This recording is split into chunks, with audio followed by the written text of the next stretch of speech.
বৃদ্ধের গোনা করতে লজ্জা হওয়া উচিত। বুঝবেন বিষয়টা কি বলেছেন। বৃদ্ধের গোনা করতে লজ্জা হওয়া উচিত। বৃদ্ধ মানে বয়স্ক। বয়স্ক মানে যার বয়স মোটামুটি ভাবে চুলদারি পেকেছে, অথবা বার্ধক্যের ছাপ তার শরীরের মধ্যে চিহ্নিত আছে বা টের পাওয়া যায়।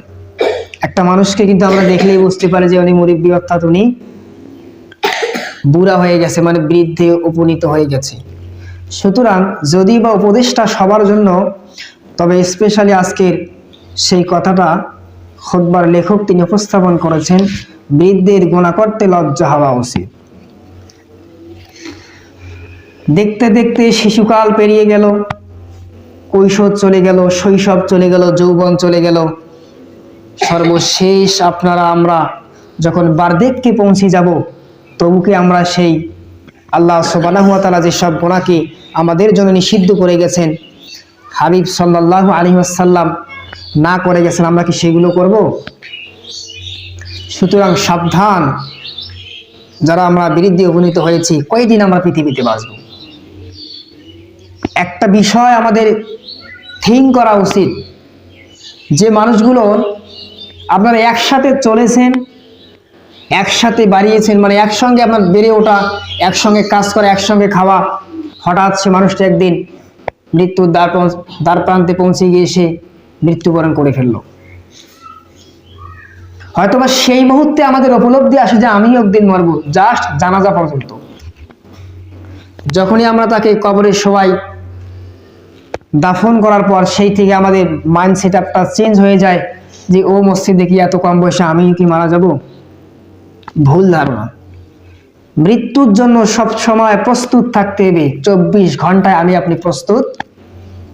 মালাকুল মাউত হযরত আজরাইল আলাইহিস সালাতু ওয়াস সালাম কখন আমার কাছে আসে, কোনো সমস্যা নেই, যখন আমার কাছে আসবে আমি প্রস্তুত।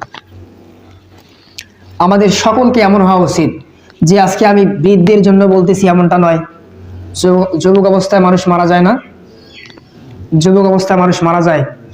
আমি একসঙ্গে বেরিয়ে উঠেছি, একই মাদ্রাসায় লেখাপড়া করেছি, আমার এক ক্লাসের ছোট, সে মৃত্যুবরণ করেছে।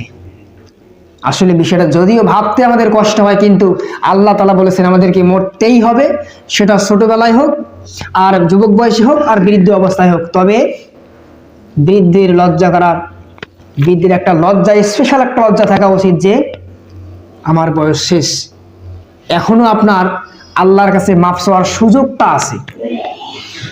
কেমন করে সুযোগটা আছে? এখন আপনি পায়ে হেঁটে মসজিদে আসতে পারতেছেন, সামনে রমাদান আসতেছে, আপনি রোজা থাকতে পারবেন।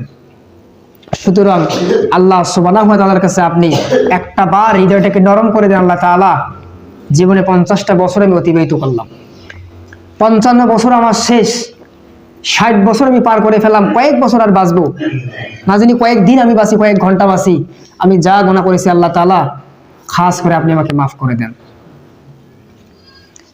আমি বিশ্বাস করি, আমরা বিশ্বাস করি, যদি কেউ তওবাতান নসুহা মানে খালেস তওবা করে, ইনশাআল্লাহ তাআলা আল্লাহ সুবহানাহু ওয়া তাআলা তাকে মাফ করে দেবেন। বলি সুবহানাল্লাহ।